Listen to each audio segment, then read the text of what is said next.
Guts! Blood and Guts! And Guts! Blood and Guts! Blood and Guts! Blood and Guts. It's 3 simple words. Blood and Guts! Hello, everyone, and welcome to another episode of Cruising with Kayfabe. I'm Jeff. And I'm Rachael. And today we have Josh and Emily, fresh from coming off of the Blood and Guts show. So we wanted to bring them in and find out about that experience because, you know, a lot of times they don't really get as much experience out there with the live shows. So we always want to get them on the show and get what their experiences were. So welcome to the show, guys. Thank you. Thanks for having us, Jeff. Appreciate it. I also appreciate having less responsibility this one. Yeah, you gotta love that, right? Thank you for having us on. It's not always we get to talk about our experiences fresh. Freshly squeezed experiences. Exactly. Well, and that's why we wanted to bring you on today, because we know a lot of times you guys like to hear from everybody else's and get them on there. So we wanted to do the same in return. So, so let's go start off right away with the women's Blood and Guts match. So, Emily, let's go ahead and start with you. Just maybe some of your takes and some of maybe your best spots, you know, some things like that. So, Yeah, I'll try not to go too far into it so I don't ruin anything that you want to say as well.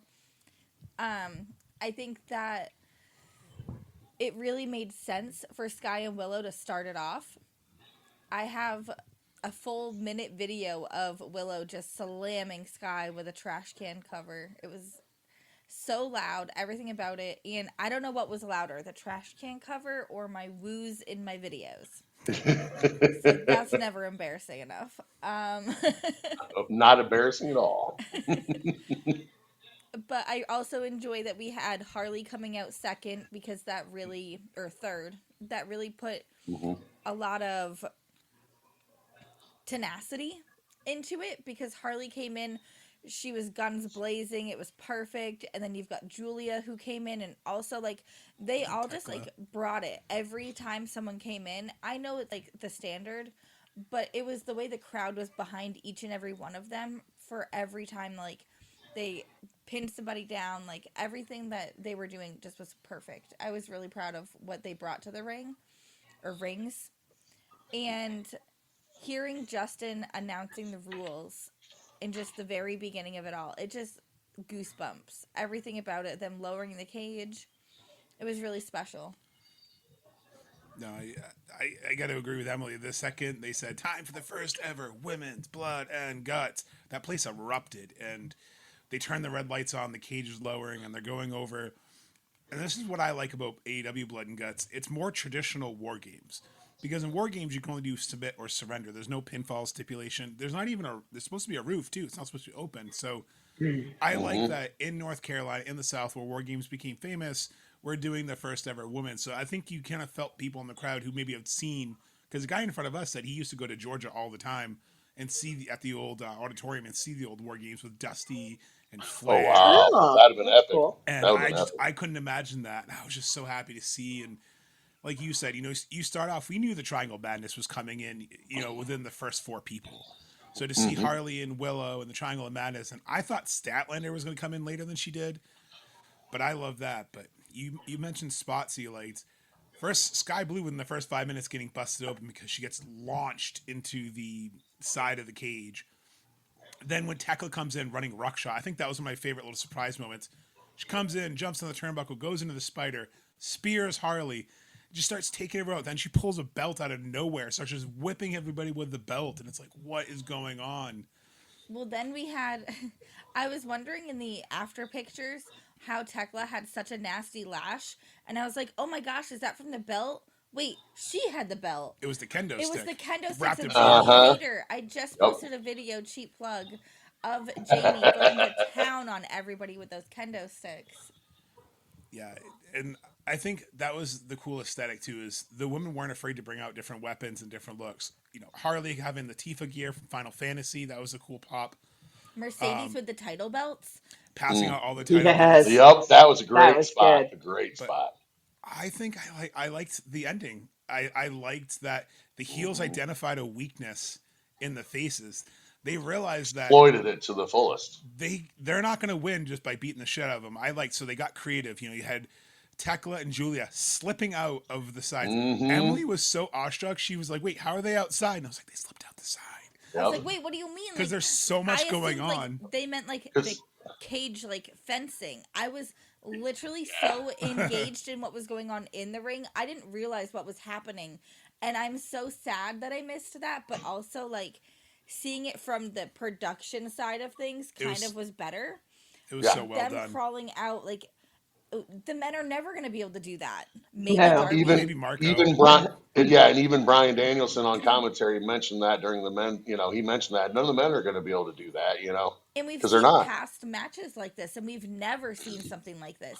Correct. Fantastic. Jaw dropped. I was like scrolling TikTok and I saw the clip, and I was like, jaw dropped. Literally, could not pick my jaw up off the I was floor. like, "What do you mean you didn't see it?" It's because there was so much going on. I sent it to him Yes. immediately. I'm like, oh my god, I'm like, check "Yeah." this out. I'm like, "I was watching it." It's tough. I mean, like I said, we've been and we saw Anarchy in the Arena, and like we commented previously, there are very hard matches to watch. And yours is predominantly locked in the cage. Besides, their little plan, of execution there. Other than that, most stuff's at least confined to the two rings. So. And then I think Marina Shafir, I know we talked a little off air, her presentation was phenomenal. She comes in, she instantly goes for the biggest dog. She goes for Statlander, pulls her out of the cage, and then kicks her into a bed of nails. And just the way she fell down and just sold it, you knew that sucked. And I joked, before we even got there, like, do you think Chris Statler's going to do a split again? Oh, no, she did something just as vicious. Yep. And we knew that bed of nails was coming because when we were getting ready to go in the venue, we saw them bringing it in, but we thought it was going to be for the men's match. So the fact that Marina came in, instantly puts her out on the bed of nails, takes her socks off, goes into a cage where there's broken glass everywhere, barefoot. Yep. She's on a different level. Yep. Well, and then her barefoot spot there where she, used that glass to her advantage. Oh, when she stomped that glass There and was she no kicked need me. for that, okay? Like, she hit a shirt. There was zero need to stomp your foot in that glass. But I mean, And she that's did. just She kicked showing me how down. fucking badass she is. That's all. That's I true. thought Timeless did great too. I mean, Yeah. So go she ahead, brought Rachel. extra stuff too, with the glass and then also with the pearls. whole The champagne mirror. problems. Yes, I loved that. I thought she did really good. I was wondering what you guys thought of that. With her coming in with all the pearls, knocking everybody down. Giving everybody pearl necklaces, so to speak. I love Pun that intended. At first, I didn't realize what she had wrapped on her hand because you couldn't really see from a distance. And then it wasn't until I saw them kind of going everywhere. I'm like, oh, they're pearls. 'Cause, like when you saw them kind of exploding. So visually, it was cool because it was like they were exploding. But my question is, did she steal those from from Matt Jackson? Remember when Matt Jackson used to wear all the pearls? I was Yeah. like, were they his? He had a time or two, yeah. I also something I figured Emily would notice, since you're our gear, wardrobe type person out of us. All the ladies on the babyface side all had a predominant white. Very Yes. smart choice, of course. Especially when you're going to have some blood going. I definitely so I kept watching everybody coming out and I was like, oh my gosh, oh no. And it worked out so well. Sky Blue, it looked like she had a corset on from where we were. It was from her a modeling gig. She actually rewore it. Yeah. Yeah, it was like really pretty from afar. It literally looked like a corset. And I was like, that's gotta hurt with all the things that she's doing. Like, how is she gonna last almost an hour in the ring in a corset? She did. She did, and it wasn't exactly like the standardized corset. It was like cut in different places, so that explained it too. But sorry, gearhead. I was just like, how is she What about gonna do Willows? this? You mentioned Willows when we were there too. I The don't Nightmare remember. Before Christmas. Oh yeah, Nightmare Before Christmas sweats. Yeah. Yep. I was Her like, pants. oh, that's yeah. interesting. And Yep. yeah, so we had Sally, we And had Tifa Mercedes from looks- Dynasty, Mercedes with the blood. The Mercedes red all looks over good. was Well, that's- sick. Yeah. Well, that's what I was going to say as well. Since I got into the blood, was I thought it was a very comedic spot with Monet and the blood on her being all grossed out and like, what? No, Yeah. So the blood That off was of pretty me. cool. I agree 100%. I really enjoyed that spot where she went and grabbed all the championships and passed them out. I thought that was a pretty cool spot. And also commenting on Emily's take there, I love the order that the ladies were presented. I think it was, and I know it makes sense and it's whatever, but I just thought it was smart because we'll get to the men's, but I don't feel like the men's order maybe was quite as Thought smart out. in certain Yeah. ways. It worked, but it wasn't as smart. This boosted our tag women, the women's tag tournament because we got the Sisters of Sin versus the Babes of Wrath. Yes. Correct. Okay. We got that. Then, like you said, boom. Then all of a sudden it's Triangle Madness. So now you Yep. got that. Then you got, um, Hater coming in. So now you got that battle of the trios type She had on a new outfit situation. too. She Yeah, did. she went. I liked it. I was like, "Ooh, go!" I loved it. Little blue jean cutoffs. Yeah, she did good too. Yeah. I was impressed. The back of her shirt, I think, said blood and guts. And then, Yeah. Bane coming in looking utterly dominant. Bane's another one that Mm-mm. quietly dominated the match. She just came in and threw everybody around. Harley trying to climb up, and then her just getting caught, but then her taking that Darby type risk where she jumps onto him. And then I got to call back real quick before I promise I'll let you. The puppet, the callback with Minnie Yep. Monet, That was coming. and Yep. she pulls out the puppet and then knocks her out with brass knucks. And I just love it because all I could think of was William Regal and the power of the punch with the knuckles. And the guy in front of me was like, "Oh, it's a Regal move." And I'm like, "Yes, somebody else understands Somebody my else. madness." That's awesome. I really That enjoyed is that we awesome. still got to see Penelope Ford and Queen Amanada. I was very impressed that we were still able to get them their moment. Just because that's something that Penelope had posted earlier in the day, how upset she was not to be a part of. Right. And then, okay, going back to the guy in front of us.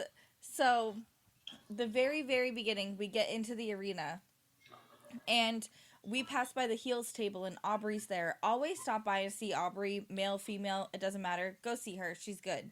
Talk Yep. with her, get a picture. She's good. Yes, So yes. I was Yep. like, Aubrey, where's the merch? And she's like, go right around this corner. I was like, thank you. I'll come back. She goes, okay. So I go over, we grab our merch. And, okay, if you were listening before to our other episodes, I've been dying for a Blood and Guts splattered merch. I don't understand why your whole shtick was blood splatter and we got nothing. She's so mad. She fantasy booked herself in a merch that didn't happen, but you still However, got the this needs Easter that one egg. crazy- is a pretty cool one. That is a cool shirt. It is. I They like it. need Reminds one me like of Britt Baker. WCW. Yeah, and they need one like Britt Baker. That bloody misprint you have. I want where the it looks sky real blue awesome. one like that. Yes, she's you got have one. to order that. Yes. She's got it. So Yeah. okay, No. so I got to ask. So we've Yeah. been talking about it. So who are your MVPs? I know we kind of briefly mentioned it, so everybody could kind of think about it. But I'm gonna go. Emily, who was your MVP? My And it could be female heel, babyface, whoever. MVP. For this match, who was your MVP? It can be more than one. Obviously, Sky Blue just hands down dominated this, but also I think Tekla was a very big influence in integral part, this. absolutely. Yeah, she definitely had so much more to do with this than a lot of other women, and I think that goes back to her have the intertwining storyline. She's got the tag storyline, the trio storyline, and she has her Singles, storyline. yeah, yep. I like it. What do you think, Josh? Sky Blue still, number one, just because the fact that her and Willow set the tone for the entire match when it started, going in there being just completely badass. Marina, I definitely got to give a special shout out to Marina Shafir. We talked about the foot spot and how she kind of went to the champ. But I think I'm going to kind of go also, this is going to sound a little weird. I'm going to give another honorable mention to Mercedes Moné taking herself out of the match by going through the table so the women who helped build Blood and Guts were in Blood and Guts. I kind of enjoyed the last spot. So Megan Bane's kind of my second MVP. I was thinking Because Megan too. Yeah. Megan Bane teasing, she's holding the TBS title. I want to point that out. She was using the TBS title to hurt Mina. And looking at it too, though. So it's almost like they got rid of Mercedes because she didn't really want to be there, but then the women who dominated won. So I think Sky Blue and Bane are probably my MVPs, but honorable mention to Marina and Monet, just because, Monet played the chicken shit heel perfectly. I don't, like you said, I don't want the blood on me. And then, even out of kayfabe to make sure she's taken out so she's not in the ring celebrating with the women who helped kind of build that She Blood and fucked her Guts. finger up. Well, and not do her moment because normally it's all about her. Mm-hmm. So if she would have been up and standing, it would have been about her. So it was nice that she didn't have to really take anything by being out of it, so to speak. So since we're reversing it, what about you two? Who you guys have for MVP for the women's? go ahead, Rachel. Well, of course, sky blue. I mean, a number one.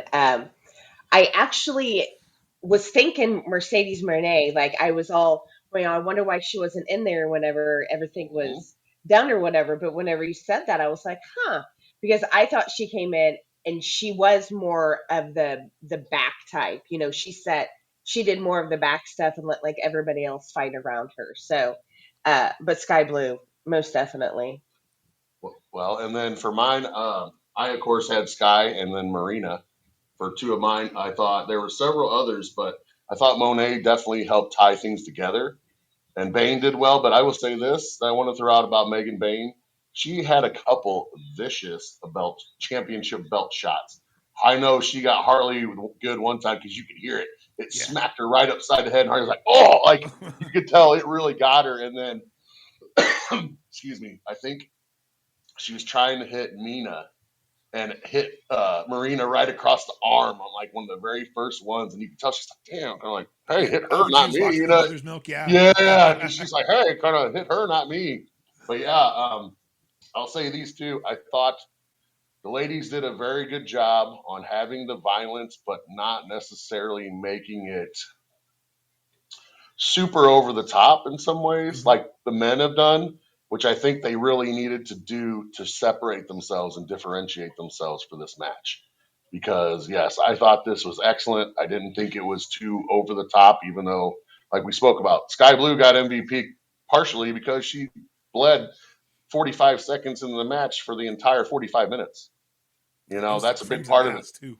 Yeah, and she, I Yes. would say was the bump woman in this match for a big portion of it. So, I really wanted to give a shout out to that because I thought it was very intelligent, very smart, very well thought out because I think they really needed to because this had a lot going on it and a lot riding on it for the ladies involved, and I think they did a great job. So Have you ever seen that movie Teen Witch? It's an older movie, came out in the late 80s, early 90s. There's a very sounds famous scene familiar. where there's a rap battle, and she goes on, and these punk guys who think they're better, and she's just That like, top that, top that. top that, and you want Instantly to get played together. in my head at the end of the women's match was top that. Top that. That's the vibe I got for the women's matches. They went out there and they told the guys, go fucking top that. And like you said, Yep. Jeff, I agree. Like they didn't do the whole gory self mutilation that everybody likes to say. They Correct. used the weapons perfectly. They used the environment. They bled the right. I mean, you're not going to be throwing around in a cage with glass and mirrors and everything else and not have someone bleed. So I Hmm. think they did it the right way. Like you said, it wasn't over the top where it was just like a death match or someone kind of gets on them and That's they something set the too. bar high. I'm curious if they're going to use that mirror in future promos where that's something that breaks Tony because she Oh, saw like tinfoil. in Yeah, post when we watched it at home, she you still looked at see herself. the mirror get held up and you see Tony going into it. And I'm so curious if they're going to use this because I think that would be if you're listening AEW, use that. Maybe I'll Well, use it It's for the woman you. in the Yeah. mirror. Well, like I said, that's why I thought it was very smart because they left a lot of storyline there and they set it up to where it could go a lot of different directions with a lot of different people that were intertwined. So, like I said, that's what I thought was very smart and very well thought out by them. I agree. So all right. Well, not to move on because that was definitely, and that's like I said, part of the reason, wanted to talk to you guys about this stuff because this was a record setting event, and it's something, you guys got to see live and in person. So that's very special. So, but, I would have been happy if even if there was not a men's match with how well done that was, if mhm, they would have replaced not that I want it done, but if they would have replaced the men with a Just a regular Royale match, yeah. or like the Hmm. Royale that we missed out on with the mhm. Rampage Royale they used to do. Okay. I Mhm. think that could have been really cool. However, I am happy we got both Blood and Guts because we did not expect to get both when the first Right. one was announced. Right. Right. True. Well, not to, move on because that was a great match, but let's go ahead and move forward. We're going to go with the Hangman Adam Page versus Will Hobbs, the Falls Count Everywhere match, non-title. I had to make sure and stress that to her as well because beforehand, because she's like, "Is it title or not?" I'm like, "No." I'm So here to they're do some not going cowboy to. shit, as her shirt says. Yep, That's that's right. exactly it. So, but Emily, let's go ahead and start with you. Kind of your takes on whatever the finish, any kind of spots, gear, whatever. So, All of it. I think that they both debuted new gear, I believe. Watched, I think his name's a Danger Snake. He made Will Hobbs gear. He always does. But my favorite part about this match was that it wasn't necessarily going in the ring, because it is hard to have a one-on-one in that style ring. Because like you go to throw somebody through the middle ropes and you have another set of middle ropes. And technically, by rules, you can only use one ring when there's two rings like that. Fun fact. So Yes, that's a no, lot. it is correct. So it's way better that they were able to do the false count anywhere and they went through the whole stands. I think I was a little disappointed because I was really hoping to get to see somebody sit in Josh's lap. No, and she get wanted chopped. Hangman in my damn lap. I'm like, I I don't want him in really my wanted lap. to just like chop Hangman in his lap. I thought that would have been hilarious. No, I'm gonna let him go. I'm not letting Hangman get chopped. But I was I'll eat hoping one it for would you. like, go across the arena a little more. But I think that they didn't have a lot of time to work with, and they did the best that they could in that time period. And the electrical, Oh, the electrical box. they did so good. I don't know how it looked on TV. I kind of didn't. It looks better on TV. I think it was really Timing good. looked good. Timing looked good. This was not a TNA lockdown from 2007 debacle. I can say that because I commented immediately when it happened. Trust me. So I hope somebody around us was recording, because I Books and Body definitely Slam got it. She was right there. no, like me. I hope what I said was recorded, because the second they smashed through that box, I said, "Damn, they could do that barbed wire explosion." No, you match said, again. what do you mean we can't get another exploding barbed wire death match? I have it on recording. Oh, nice. Nice. You're going to have to get that one on the show. And we're going to It need was a sound clip of that. After Cam dropping an F-bomb, too. Oh, well, that's even Yes. better because, that always sounds awesome when you're cheering for a match. So what do you got for us, Josh? What are you thinking? I think the first spot I got to mention is that tailbone bump off the announcer's desk. Ooh. When he does the back body drop to Hobbs, and Hobbs doesn't hit anything but floor. Like, Dude, ow. his hip, He bounced. Yes, he did. His hip had to hurt. Yes, I said that. I know he Oh, bounced. his hip. As soon as it happened, but he bounced right back up. I mean, And that set to me, that set the tone for this match. I'm like, oh, this is going to be stiff. That's like the first bump in the match. That's like crazy. After he already did the power slam onto the stairs to Hangman, and it was just. I like that they didn't use both rings, because I was like, is it false count anywhere so they can do both rings? Since technically you're not supposed to use both. Like, I was trying to think of it, and then they immediately go outside. I'm like, good. I think this is how they should do it. And I like that they didn't try to overshadow either War Games, because I think, Blood and Guts, because I think that was the goal. It's a false count anywhere, but it was more to get in the crowd, kind of keep that crowd hyped. So it was definitely a good buffer match to, because you're going to come down off euphoria after that first match. You get this match kind of, yeah, let's go. Like, get your kind of adrenaline going again. They'll get you ready for the next match or the next segment. And then, when they were fighting in the crowd. It was directly across from us. So we were in like section 117. That was in like section probably 121, 122. So we were wondering. we saw him go up, but like it's just a sea of people. As soon as they go up, like everyone stands up and looks. I had Cam on his seat trying to look over. He couldn't see anything either. We're like, damn it, we can't see. Everyone. And I had a feeling something was going to happen, because I saw the cameraman running over there when they were near the balcony. And I was like, oh, they're by the exit. So like they were by like an exit to go out to from the floor to like the venue, like area we can get food and stuff, concessions. I was like, that's weird. They're blocking that. And as soon as I thought that, Hobbs falls, and I was just like, holy just as he falls. And then like the lights flickered, and like it was very well timed. Like usually, like you said, it can be hokey if it's not timed right. Like, like, oh, it's already over. Yep. And then I like that he immediately cut the promo after. He's like, you can leave Shibata at home. You can leave Hobbs in the hospital. If you want to be in a cage match, you could just ask dumbass. Like, I like that it set up a high stakes match for Full Gear, so it's not just a straight rematch. Like, it's a rematch with stakes. So I thought overall it did a great job, not only kind of taking out one of his biggest rivals in the ops to kind of level the playing field for him a little bit, but it set up Full Gear kind of nicely. It was a good way to set up Full Gear. Yep. So what do you have, Rachel? I like seeing Hook and Kingston coming out too. Yes. That was amazing, coming out to save the day. So I'd like to see those three get into like a little, same team type of thing. So Get that trios, that Yeah, 6-man. that'd be type good. stuff. I like the fact that it wasn't all bloody and there wasn't a lot of instruments. I guess, weapons used. So I thought that was really good, but I loved how it all ended and everything. And how can you like Hangman? I mean, come on, he is the best. So And he's from right around there. I think he's from either Virginia or West Virginia. He's from the southern area. Virginia area, yeah. So, but yeah, I thought it was really good. All right. Yeah, I'm going to go and comment the same types of things. I thought this match was planned out well, too, as far as the falls count anywhere. I think that was very smart to do because, exactly what you guys said, it is hard to do anything with 2 rings. And that way, also, it was smart because, like you said, you can get the wrestlers out in the crowd with the match, which is going to elevate everybody after just being brought up so high from the match before. Also same, it was smart. They didn't overshadow them. There was no blood.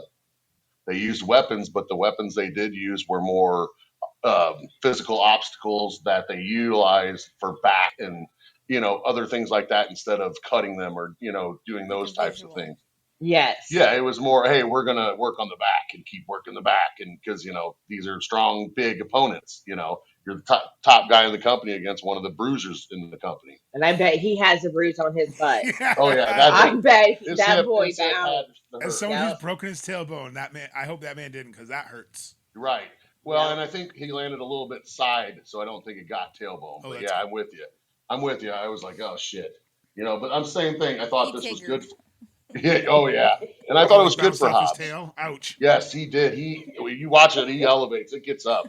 So is Hangman Winnie the Pooh? And Jigger too. Yes, sir. Or same thing. Oh, God. And then the finish, of course, I thought that, of course, makes it easier for Hangman to go get the pin. Hobbs doesn't look anything less because it took him pushing him, hitting him with his cowboy boot in the head, knocking him off a balcony onto an electrical table. So, when it takes that to put you down, you're not going to be solid as weak. And then, of course, the last comment would be, yes, definitely set up the match at Full Gear, and especially then with your run-in and interference at the end. So, and with Hook, who used to be on Opti, just realized that's the then storyline. He came out, I was like, oh. But that's the storyline stuff. I'm getting it. You got Hangman versus Joe. You got the other two, those types of things. I still think maybe, what if Hook's a double agent? I still have that Hook could be a double agent thing, too. It's very possible. Ooh, that could be, too. But yeah, but overall, I was saying I thought this was a good match and especially good in between. So, but I guess moving on to the next thing here, I have and I'm kind of dreading talking about this because it kind of hurt my heart a little bit because I watched a lot of his matches. But so we'll go to the Ricky Steamboat segment with Tony Schiavone. So before we even talk about it, because I know everybody's probably got similar comments, Emily, what did you think? I did not put 2 and 2 together until FCR talked about teaming up with Ricky. I was like, wait, we were there. It was the Dirt Arena. Wait. Yes. And they showed the picture and we're like, no shit. So that was really cool. But douchebags. Like, how do you disrespect Ricky? Did you think that segment ran really long? Did it seem to kind of go longer than it should? Okay. I just had to throw that in there. I thought it was a commercial, to be quite honest. I think it's because Ric Flair was originally supposed to be out there because he came out about 2-3 minutes before the show went on the air. So he came out probably at like 7:55 with Tony. So it was like right after one of the Ring of Honor matches, and Tony was like, oh, he just wants to come say hi to you. So he came out. Everyone's wooing, and he basically said, I've had great memories of this arena, and I want to thank everyone. Say hi. And he sounded like he was in a lot of pain. He had like watery eyes, and he sounded like he was in. Like, his voice was cracking, like, when, like, you're very sore. And they said that, he might have a rotator cuff issue. So I think that's probably why he probably just wanted to go home. So I think, the pacing of the Ricky Dragons team, I don't know if Bandito and them took too long to get out there. Or if, there was different spots playing because Rick was in there. It was going to be more than just that. But it could have cut a few minutes off it for sure. Yeah. So what did you think, Rachel? I've watched it twice now, and I still don't know really what all he said because I kind of go off because he's not really talking, so I kind of go off and think about other things. However, I thought it was very, very rude that FTR interrupted. That's the point. No, it doesn't matter. You don't like he was like in the whole midst of talking and everything, but I don't like the black guy. Seems like an asshole too. Oh, But Stokely. He gets no yes, hose. He does not get hosed. no. Did So, not but get I that mean, it chant was. over. I tried. I did like him talking. It was very long. There could have been some cut off. Yes. So. Yeah, so for me, like I said, leading into this, it was a little sad because Ricky's always kind of been that guy that even though he's the aging veteran, and everything else, he's always been the cleaner and not, didn't do as much partying and all this other stuff, because I remember when the times you're talking about being there, I remember, and he could go. Like, I mean, he throwing out arm drags left and right and just doing top rope stuff. And you're like, holy shit, like Ricky looks good at 58 years old or whatever the hell, and it really looked weird because he seemed like he was having a tough time sticking to the script and getting his thoughts out, which let's all be honest, if you watched any of his stuff, he wasn't necessarily the best promo guy. You know what I mean? Like that was never really his thing. He was more of a performer, and his kind of stuff was more of the intro and the aura, in my opinion, because I was a No, Steamboat fan. yeah, I was gonna say that's very accurate. Ric Flair was always the promo, and he was always like the Mm-hmm. person who could match him in Yes. the ring. Yeah. And the he just, poster was really cool too. I don't know if you guys got to see that Yeah, that they had in the stands. though, Yeah, that I Ricky like pointed out. the Four Horsemen. I liked when he pointed out that was cool. Yeah. Yeah. I mean, did not think it Four was Horsemen, Mount Rushmore. Excuse me, yeah, Mount Rushmore, yes. But I did The think it was guy that weird. next to him was in line with us on the ramp while we were waiting to get in, Mm-hmm. and his sign just said "Yay" and "Boo," and I really enjoyed talking with him because he wasn't just a fan of AEW, but he sat there talking with us. Like he wasn't someone that knew a whole lot about AEW. He was giving them a chance because he wanted to learn more. Yeah. So it was Oh, really okay. cool. Like he didn't talk about that at length or anything. He just kind of was like, "It's one of my first shows." We were actually surrounded by it. I would say the whole row behind us had a lot of new fans who hadn't really been, but they wanted to come to AEW because it was like they said it was $20. And Really? That's awesome. Jeez. I want to yeah, come like down tickets there. were really well priced. And the best part for me was I didn't have a fake fan around me. It was so nice. I could focus on the Passionate wrestling. fans. Everything Good. about it, they were wrestling fans. Even if they didn't know what was going on, they were so into the matches that they weren't mansplaining, they weren't going over the top.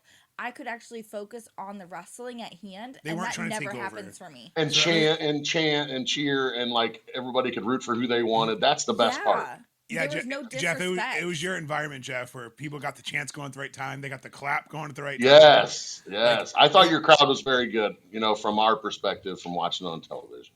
I was happy because it's been hit or miss sometimes. We went to a collision there, and it seemed like everyone there just didn't give. Look at all the fake blood. Like, Well, you had the old head. Well, you get the old heads sometimes, and they aren't the same. or they kinda start to just clap shit. at the wrong time. You're like, no, that's Yeah. not when you do the Tinkerbell clap. That's not time. Yes, correct. No, the rules. No, Not to teen harp movie.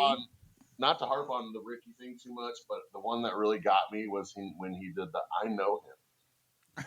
It like made me like, oh, like Ricky, Yeah, that you was, got something going on, bro, because we know you fucking know him.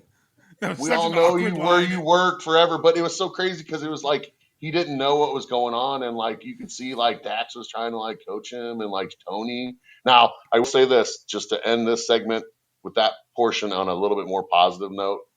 He still could do the physical.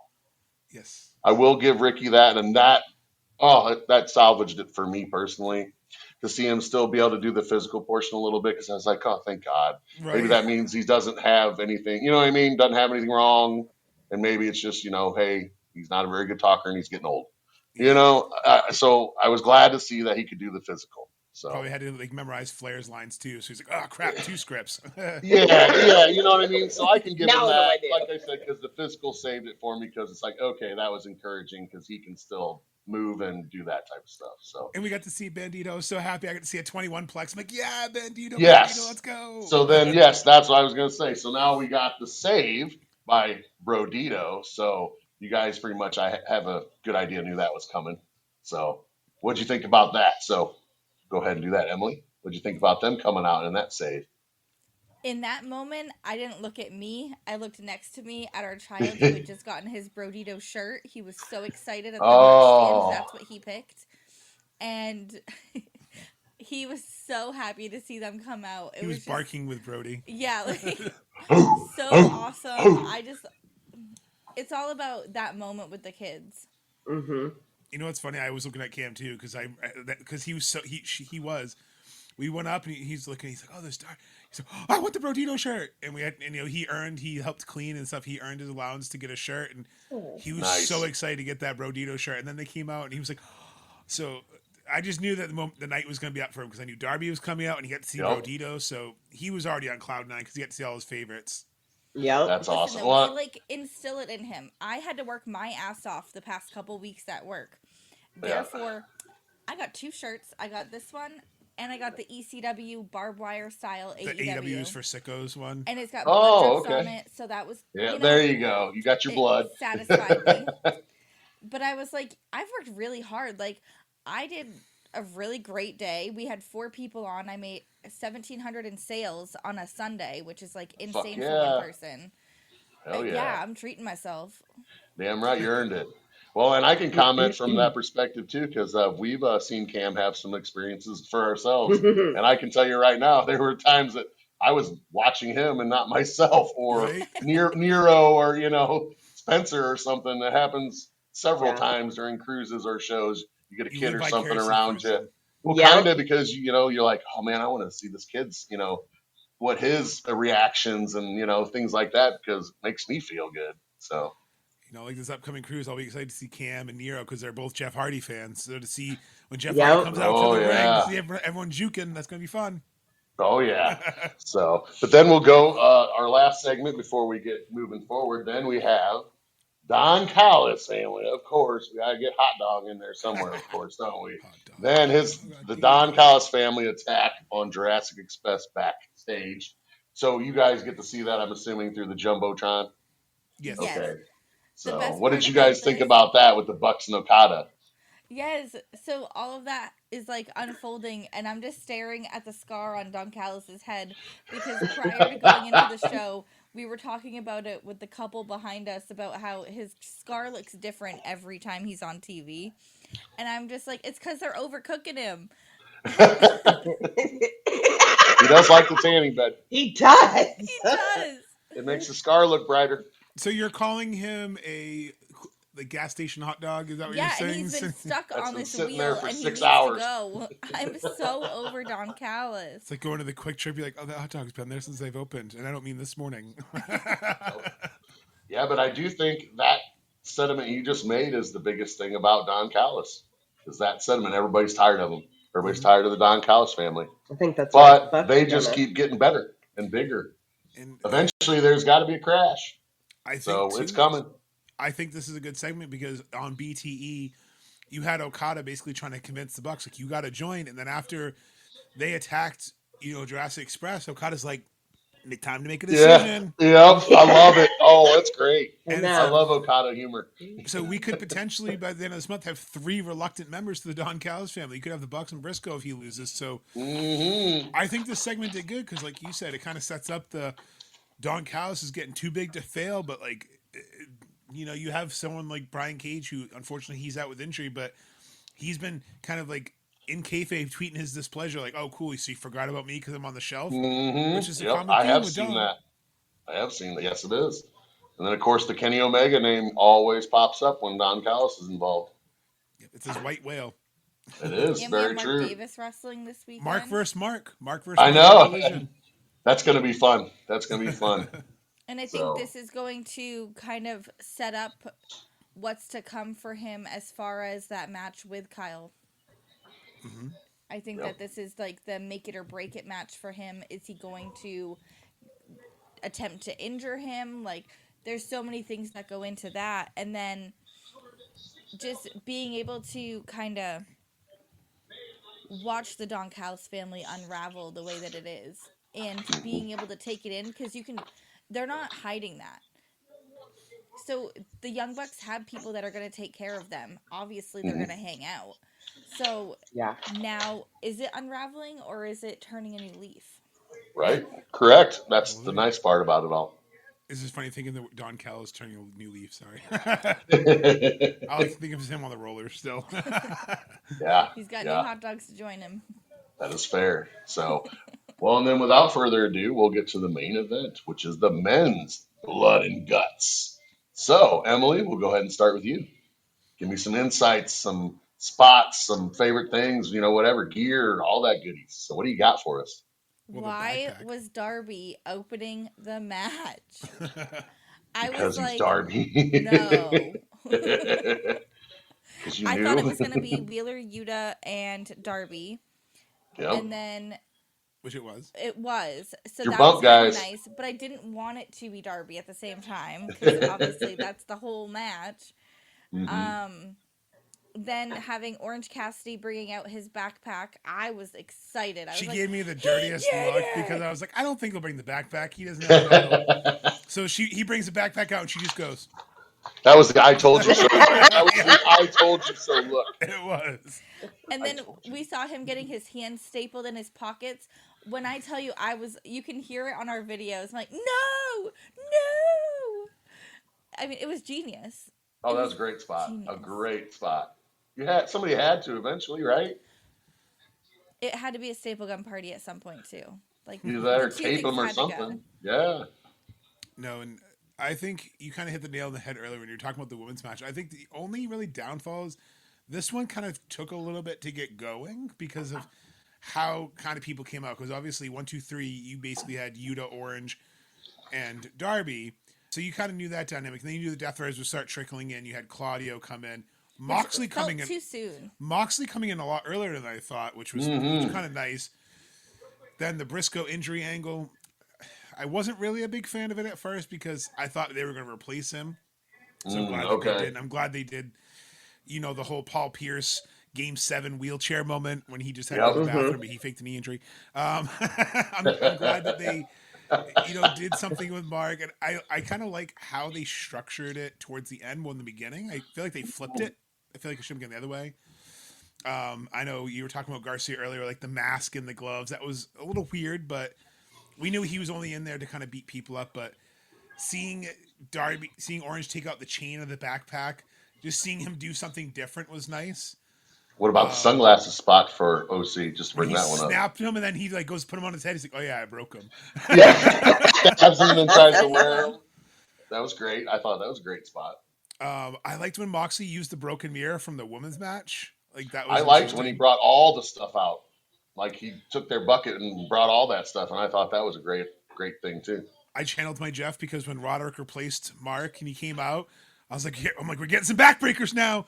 And he the came guy out. in front of us goes, the Messiah. And I was like, oh my god. I was like, of the backbreaker. So Oh, I was backbreaker. Oh, he comes out and throws like 5 or 6 right away, and every one of them backbreaker, another backbreaker. And she's and it like, was, oh I my really god. couldn't get away from it because the guy in front of me said it, and I finished it for him Yes. because him and I like Yes. bonded all night because he would start a chant and I'd start another one.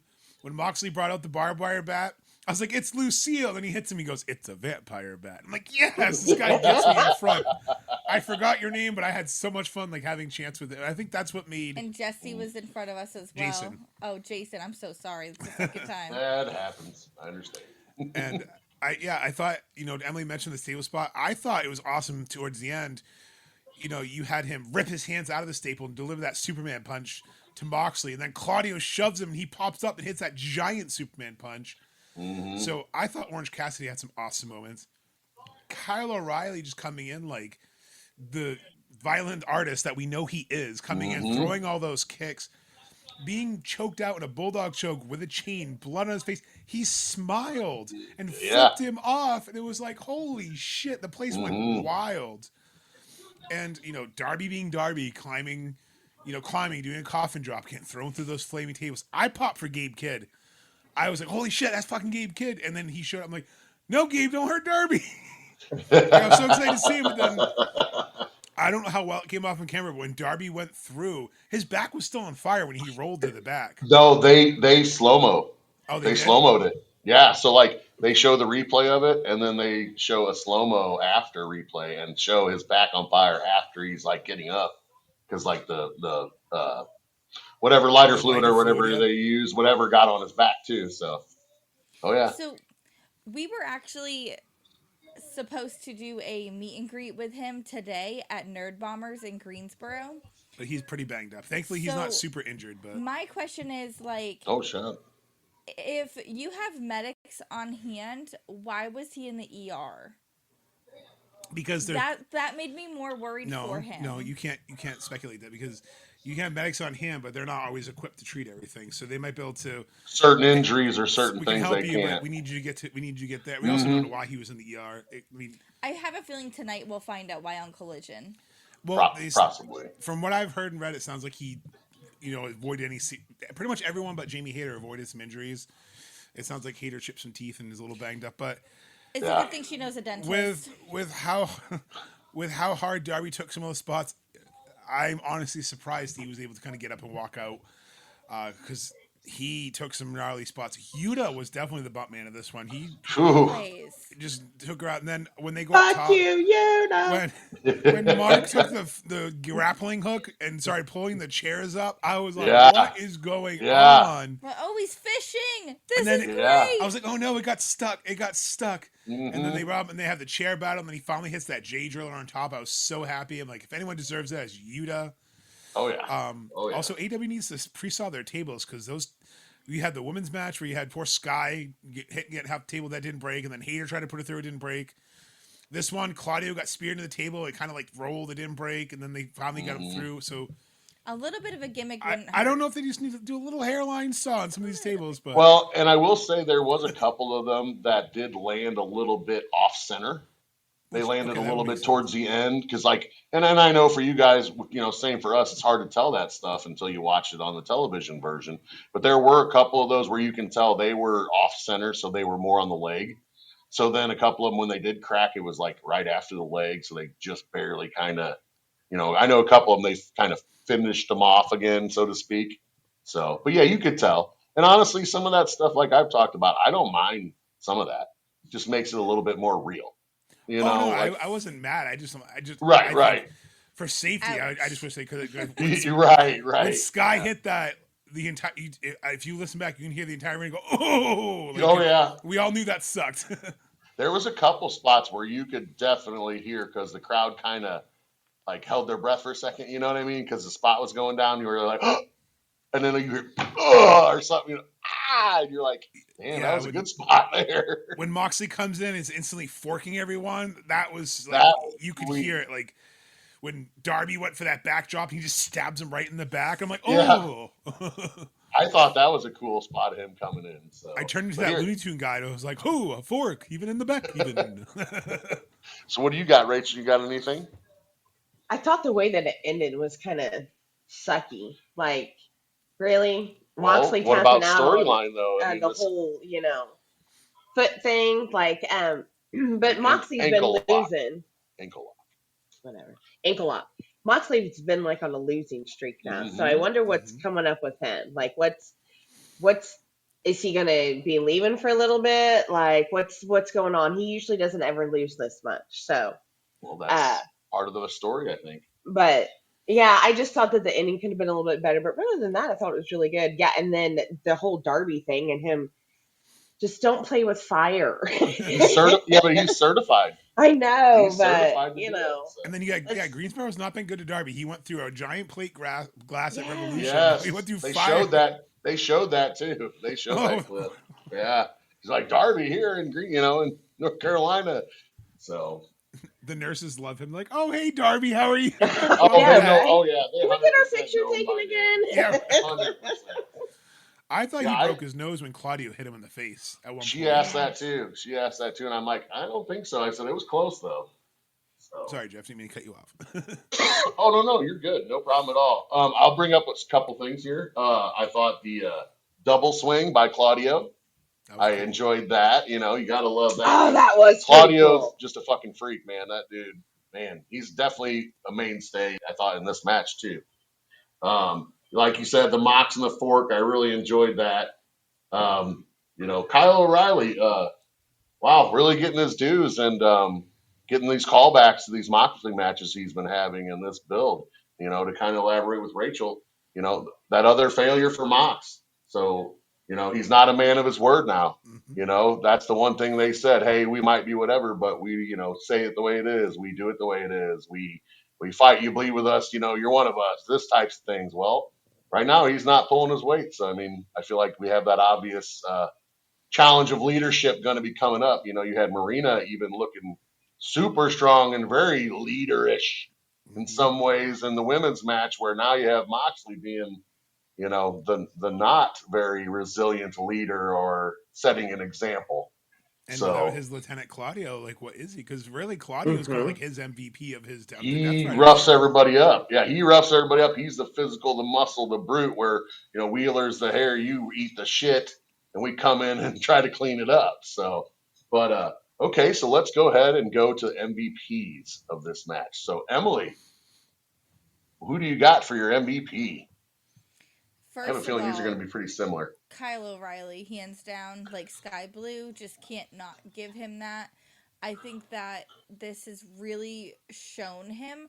I think prior to the Death Rider storyline, I thought of Kyle more like a comedic style with the technical with it, but definitely like I see his like not brutality, but I see his main event kind of side coming out. I really enjoy this Like side he's of Kyle. blossoming for you. Yeah, I think that this, I know he has it in him. I know he's had that in NXT. I didn't watch that NXT.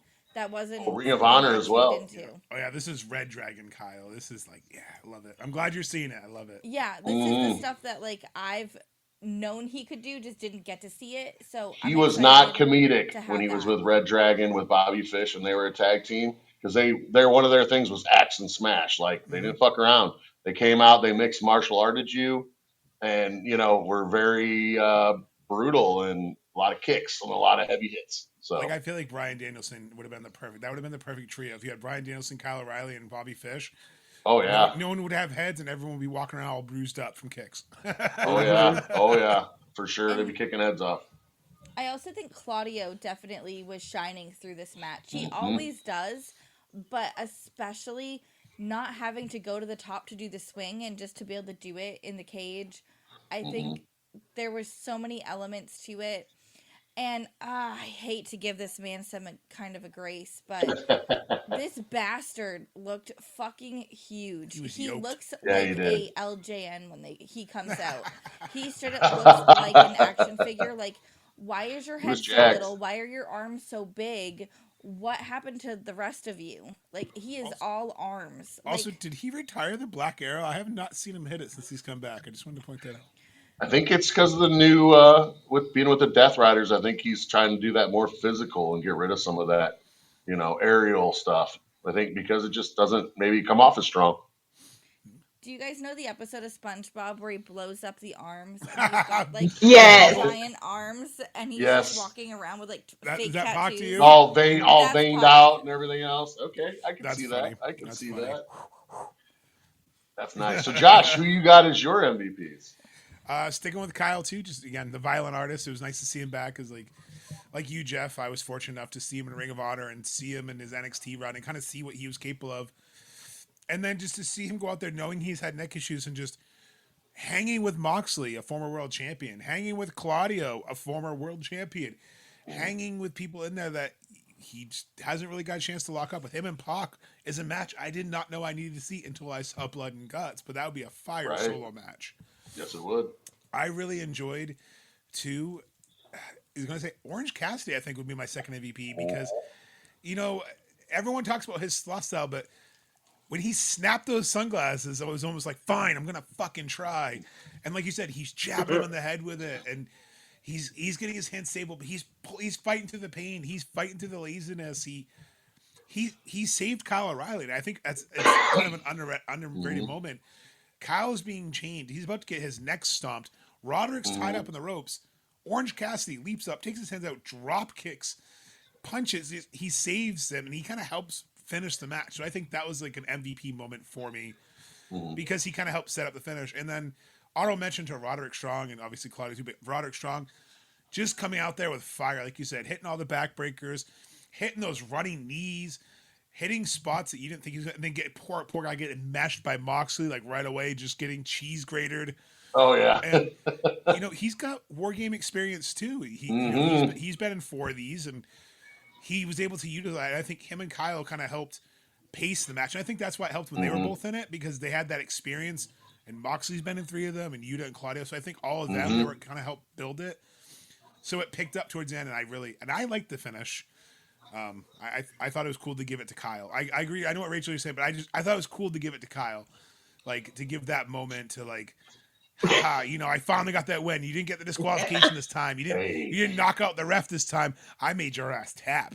Hey, I have been literally the only person in a building cheering for Kyle O'Reilly. I can vouch for that, and she can too. Because when we saw, I think it was Kyle O'Reilly versus Darby in Vegas at Double or Nothing 22 or 3. I can't remember which one we went to, but I think it was their match, and I was the only one cheering. He won, and I was ecstatic because nobody else. But like you said, I'm the same way. But Rachel, who you got? Of course, Sky Blue. But No, this is the men's. okay, so the men. So nice this twice. I mean, hey, That is correct. she's awesome. Don't get me wrong. She had a great night. I thought Darby did really well. Kyle O'Reilly, he does get it. He was all bloodied up and, then was flipping people off, and you got to see a different side of him. So he did a really good job. Orange Cassidy did as well. I just want to see what's coming up with Moxley. Something's happening with that man. It's been a big So storyline. yeah, I want to see what's going on with that. But I say Kyle O'Reilly.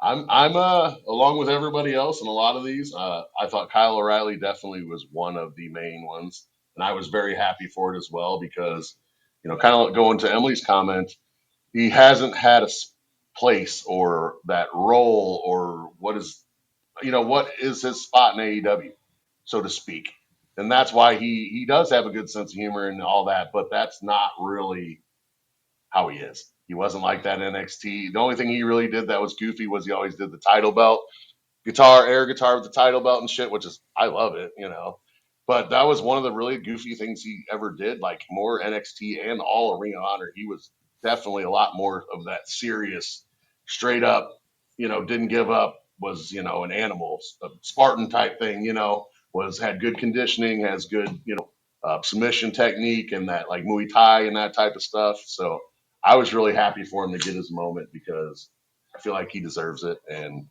coming back from injury, he was in a big spotlight there briefly whenever they all came over, and then Cole gets hurt, this and that. Yeah. Bobby Fish is out, you know what I mean? It kind of left him, the man, high and dry because I don't think Roddy was there at the time yet And when those 3 first came.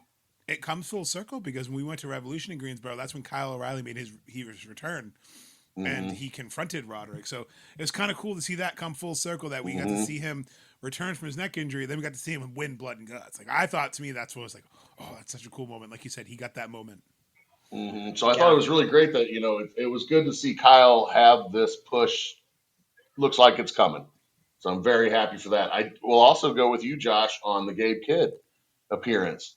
I didn't know if it would happen because I didn't think, he kind of was phased out of the story in certain ways, maybe at the time. So I thought that was a good addition to it to kind of keep him relevant.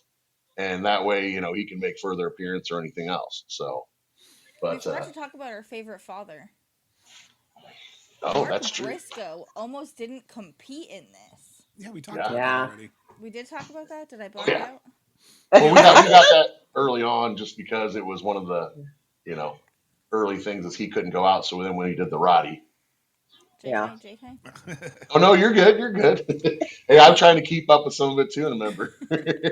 Another thing I think would be really cool to see would be maybe like how Orange tries, right? So he comes out when he like tries in matches when he gets like, he's had enough. I would love to see a Blood Orange run. Give us like grudge match Orange Cassidy where he just like brutalizes people. He doesn't need to be the one bleeding. Give us a Blood Orange. Well, he'd have to be full heel for that. Well, like have the guy where he's like, well, now I've been in Blood and Guts, so now I'm like violent type thing. Is that what you mean? Now, since I did it once, now I like it, so I'm keeping that chain in my backpack. I'm the juicer. Oh, Jesus. I'm going to give you some juice. That's what he's going to give you. So I guess we'll go any kind of final takeaways or anything maybe you forgot or anything else, or just your overall take on the entire show. So Emily, let's start with you.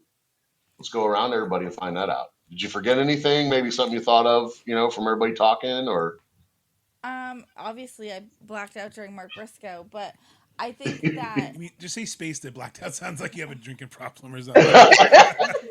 ladies and gentlemen, we just want to clarify on this episode that Emily does not have an No. alcohol or drinking problem. So, thank you. I think that a lot of the women's history was built in this match alone. I think that their stories are going to develop. I'm just like in awe of everything that they were able to do.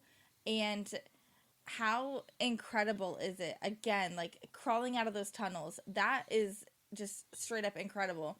When have we've never seen that. We've seen plenty of war games. We've seen plenty of these blood and guts matches. We've yet to see something where they utilize the cage to that degree.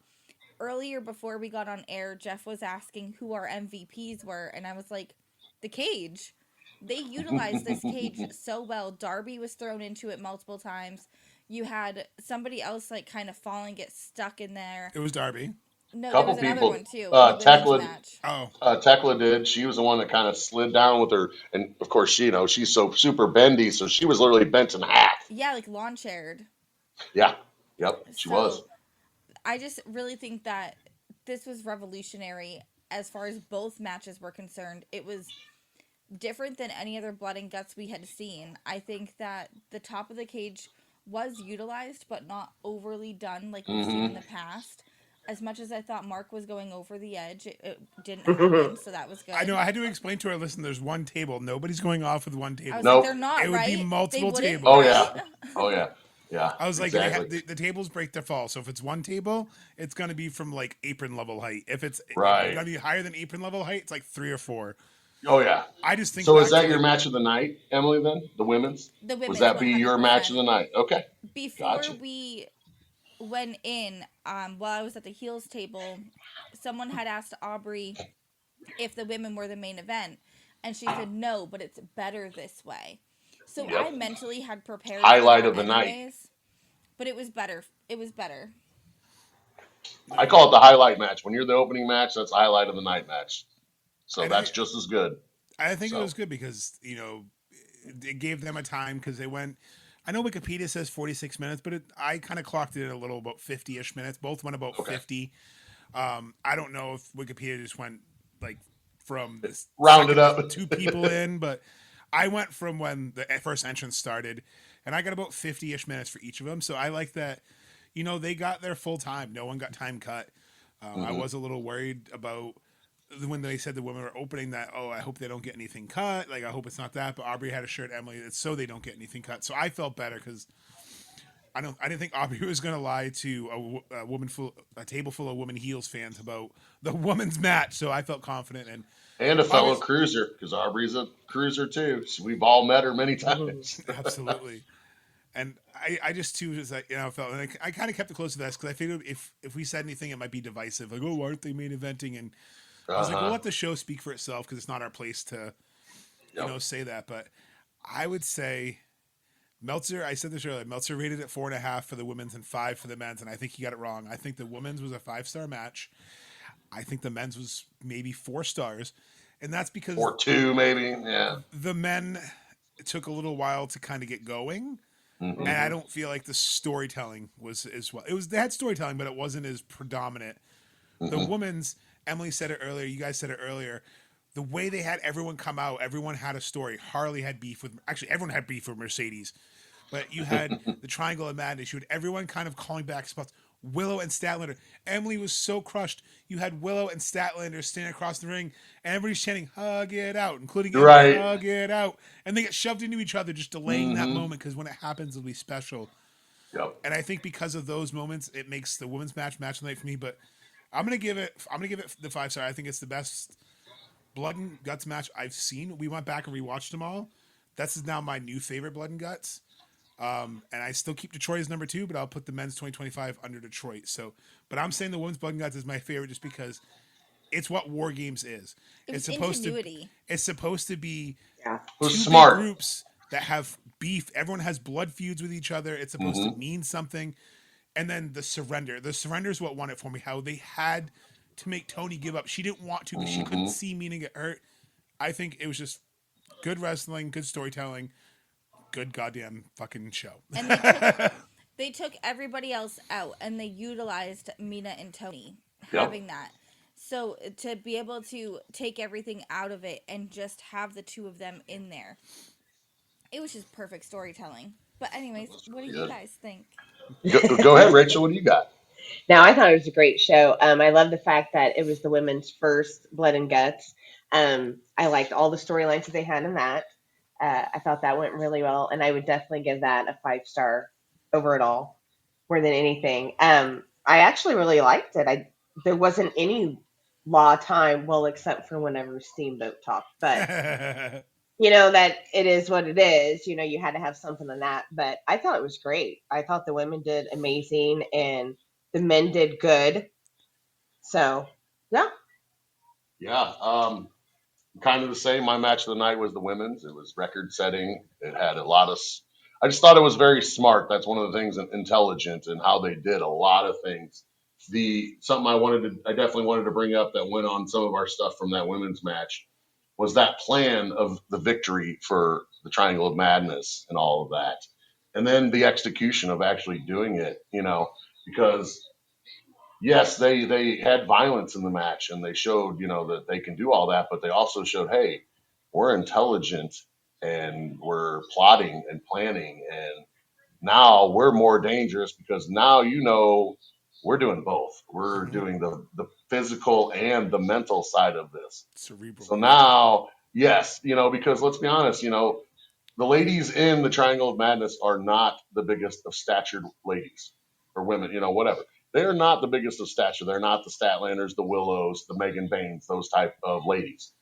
These are, a lot more petite in stature, and they need that intelligence to get over on some of these other people that are more physical and whatever. And it also showed a lot of their solidarity in that, hey, we're a group, we're for each other, and all of that. So that was one thing I definitely wanted to bring up from earlier that I kind of forgot. But yeah, definitely ladies were the match of the night. I would definitely do the same. I would definitely switch those ratings. The men's would have been, in my opinion, more on that 4.1, 4.2 type of range because it was a very good match. And I agree with you that once you got the experienced men in there, it really started making the match start to make sense and pop off a lot more. And you could see a little bit more of the storylines and that thought out, intelligence, so to speak, you know.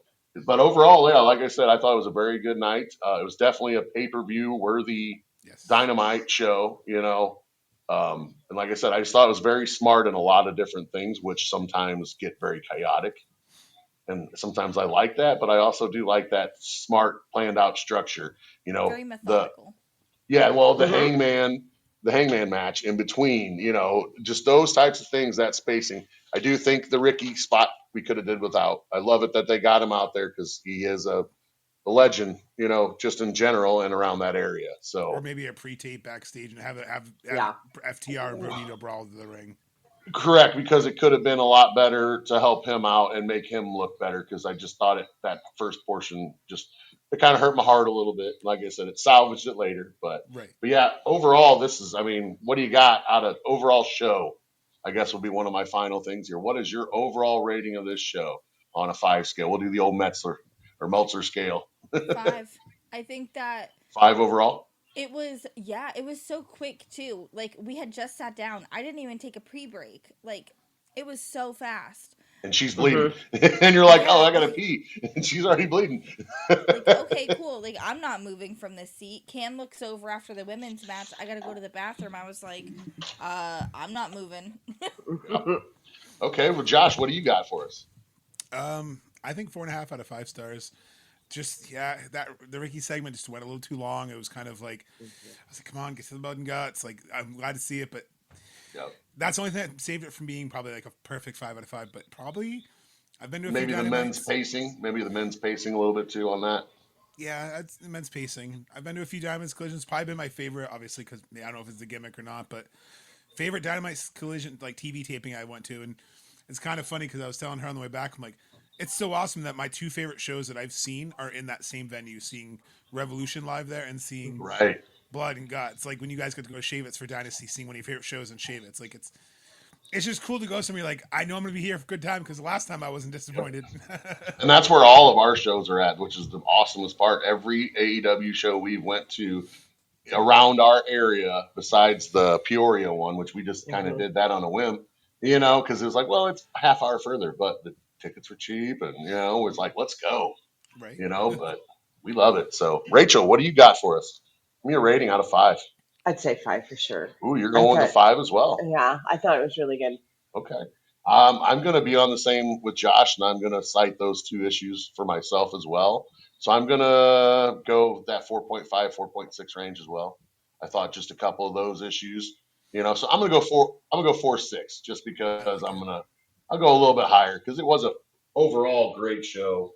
It's going to be hard to top. I think it's full like a gear. 9.5 on Cage Match right now, which is wild. I'm Wow. gonna put a Yeah. challenge out to like people listening. If this was your first Blood and Guts to watch live, like you've watched the other ones in the past, but they weren't like live. You didn't have to be at the show, but it was your first Live, one. that Let us changes know everything. your thoughts. Like, how did you feel going into this, and what are the thoughts that you have? Because I know that there are a lot of new AEW fans, and I'm just so curious. And if you were able to go live, what were your thoughts? Right. Well, here, I'm going to give you guys a chance since we're going to be getting ready to wrap up. So, do you guys have any socials you'd like to pop or any kind of media stuff you'd like to pop right now? Because, like Emily just said, we would definitely love for anybody who has any type of comments to please, send us a comment here at Cruising with Kayfabe. We would love to hear what you have to say. Being live, like Emily said, was this your first show? Or did you just one of the maybe ones you watched because you knew somebody was going or something like that? We always want to hear what you have to say. We love talking any type of wrestling. So sorry to interrupt you guys, but please share any kind of socials or anything you have. Definitely, yeah. Follow us on Facebook, YouTube, and any social at Cruising with Kayfabe. Check out cwkpod.com for all of our links to that as well. They'll love it here. Like Jeff, you just said, throw it in the comment section below in the YouTube video. Throw it a like, throw it in the comment section. Give us a subscribe. We hit one of my favorite numbers today. We hit 420, so I'm pretty happy. So let's keep going higher and higher because I'm ready to sail on this cruise. I am too. So, well, without further ado, we want to thank you guys so much for coming on the show today. Like I said, we really wanted to actually get your experiences and talk to you for once. So it's nice to have actually get to bring you guys on and interview you for a change. So, so thanks again, guys, for coming on. And remember, always keep the kayfabe.